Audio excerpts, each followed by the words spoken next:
सिर्फ दारू, एक ही एजेंडा सरकार और विपक्ष का बच गया। 15 दिनों के अंदर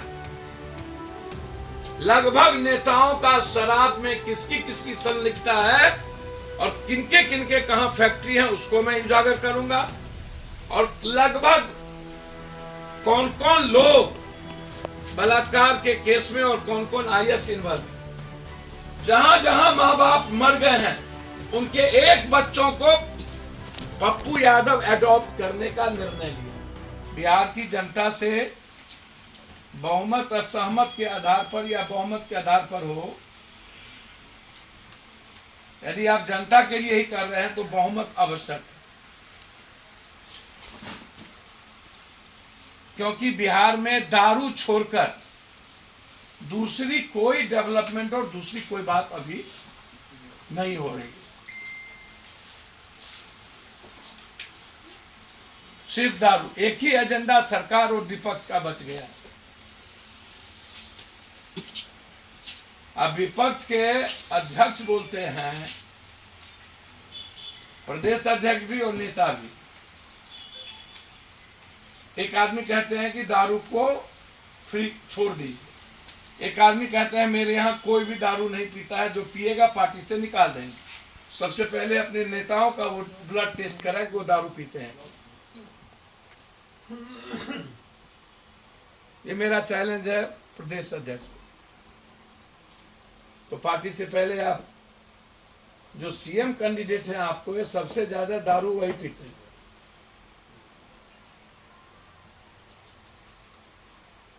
तेजस्वी यादव।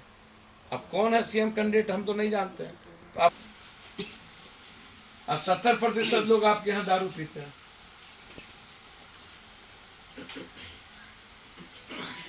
सत्ता पक्ष हो या विपक्ष हो,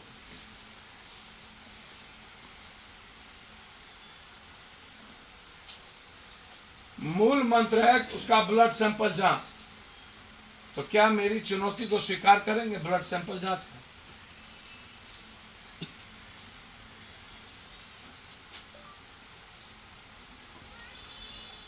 तीसरी चीज इसी में, पुलिस को एक्साइज से अलग करिए, एमवीआई से अलग कीजिए, डीटीओ, आरटीओ और ट्रैफिक से अलग कीजिए। पुलिस को सिर्फ सीआरपीसी के रूल्स के तहत काम करने दीजिए। पूरा पुलिस को वसूलने का महकमा दे दिया गया है। एमवीआई का पैसा वही वसूलेंगे, रोडवेज का पैसा वही वसूलेंगे, सभी काम पुलिस ही क्यों कर रही है, मेरा यहां सवाल है। जिसके चलते आज क्राइम बढ़ा है और बहुत बड़े लेवल पर क्राइम बढ़ा है।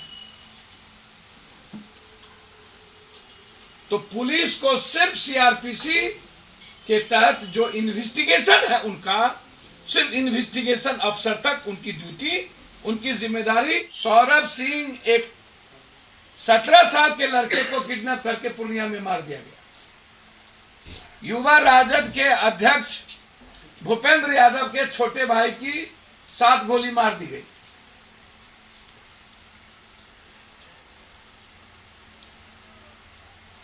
कहीं बुद्धिनाथ झा तो कभी विश्वास।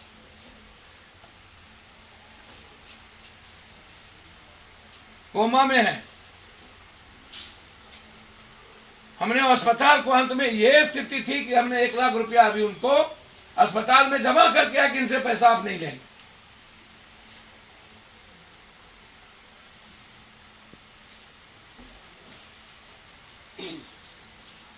सिवान में 3 बच्चों को उठा के किडनैप करके मार दिया गया और अभी तक सिवान की पुलिस मौन। कल फुलवारी में भोंक दिया गया। पटना में डेली आधा दर्जन से ज्यादा हत्या होती है। तो पुलिस को यदि आप अन्य कार्यों में लगाएंगे तो फिर सुरक्षा की जिम्मेदारी किसकी दी गई? मेरा यहां सवाल कि बिहार के 15 करोड़ लोगों की सुरक्षा की जिम्मेदारी पुलिस की है और उनको आप लगा दिए हैं बालू में, जमीन के मामला में। तो फिर डीसीएलआर और सीओ क्या करेंगे?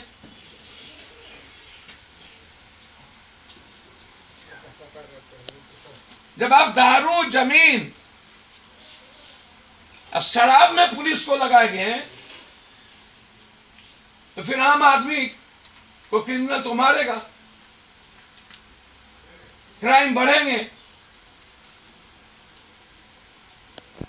और शराब ही एक मुद्दा सिर्फ क्यों बच गया है, क्यों डाइवर्ट किया जा रहा है सारे मुद्दों को?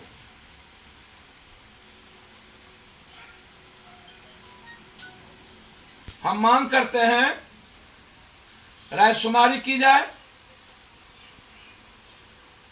और इलेक्ट्रल पॉलिटिक्स को चेंज करिए कि जो दारू पीते हो, स्मैक और ड्रग्स लेते हो, उनको चुनाव लड़ने से वंचित रखा जाए।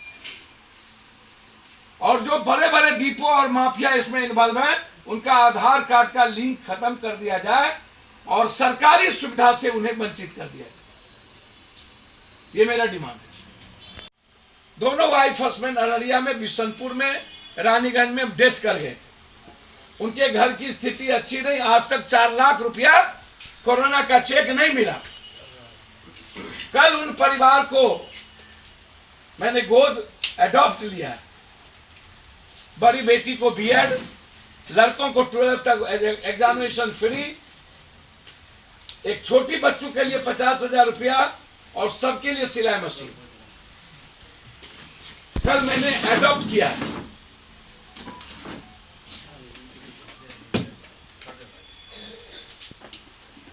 इसी तरह बिहार में जहां जहां मां बाप मर गए हैं, उनके एक बच्चों को पप्पू यादव एडॉप्ट करने का निर्णय लिया, जिसके मां बाप मर गए।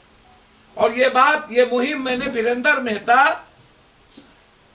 कि वाइफ हस्बैंड बिशनपुर के फारबिसगंज रानीगंज में जो डेथ कर गए थे, जहां खुद मां बाप को बच्ची ने दफनाया था, वहां से मैंने कल शुरू की है। और पूरे बिहार में मां बाप कोरोना में जिसके मर गए, उसके एक बच्चों को एडॉप्ट कर उसको बीएड कराना और उस आगे बढ़ाना मेरा संकल्प। पत्रकारों को का जीवन बीमा के साथ पत्रकार यदि कहीं गोली का निशाना होते हैं तो उनको सरकार मिनिमम 20 लाख रुपया की घोषणा और उसकी सुरक्षा की व्यवस्था, 20 लाख रुपया सुरक्षा की व्यवस्था। जैसे मैंने शराब पर कहा। और अंतिम चीज, लगातार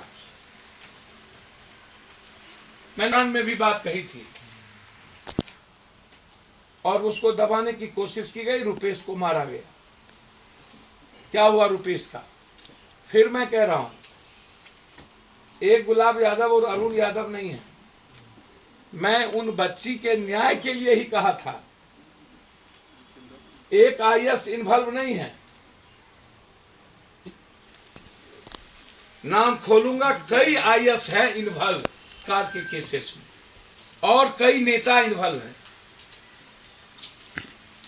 15 दिनों के अंदर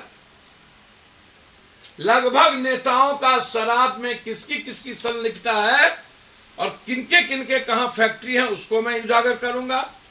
और लगभग कौन कौन लोग बलात्कार के केस में और कौन कौन आईएएस इन्वॉल्व है। मैं बहुत क्लियर कहना चाहता हूं,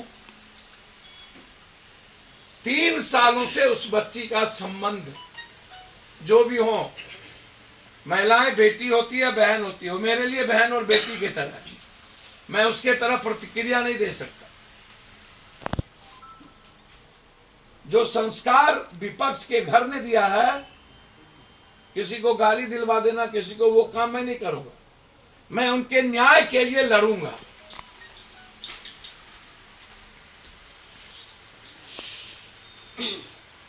कोर्ट में मामला है। मैं चाहता हूं अविलंब कोर्ट निर्देशित करे। यदि उस महिलाओं ने कहा है कि मेरा डीएनए टेस्ट हो, नारायण दत्त तिवारी के तर्ज पर उस बच्चे का डीएनए टेस्ट कराया जाए और थाना इन्वेस्टिगेशन करे कि गुलाब यादव जी के साथ जो बड़ा गैंग है राजद का, परिवार का, कौन कौन आईएएस और उनके साथ इन्वॉल्व हैं इस बलात्कार केस में और अन्य बलात्कार केस।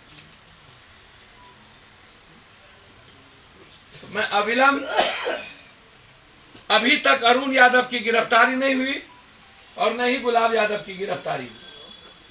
सरकार से मैं पूछना चाहता हूं कि अरुण यादव कहां है और गुलाब यादव की गिरफ्तारी अभी तक क्यों? मीडिया ट्रायल हुआ, दिख गया, जो नहीं हुआ नहीं दिखा।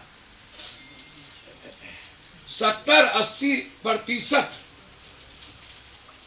जनप्रतिनिधियों का जो सरकारी आवास है वो कोठा बना हुआ। आरटीआई का खुलासा पिछले एक साल में अलग अलग क्षेत्रों के 21 एक्टिविस्ट की हत्या हुई है। एकदम बिल्कुल सही है और वो सामने नहीं आया। 85 से 90% जनप्रतिनिधि दारू, स्मैक, ड्रग्स लेते हैं और 40 से 60% जनप्रतिनिधियों का सरकारी आवास कोठा बना और 70% कार्यपालिकाओं का आचरण महिलाओं के प्रति संदिग्ध है। और महिलाएं, पुलिस और कर्मचारी अपने सीनियर से सुरक्षित नहीं है। उनको सरकार कठोर निगरानी इस पे रखे, क्योंकि वो मेरी मां की तरह है, मेरी बहन और मेरी बेटी की तरह है।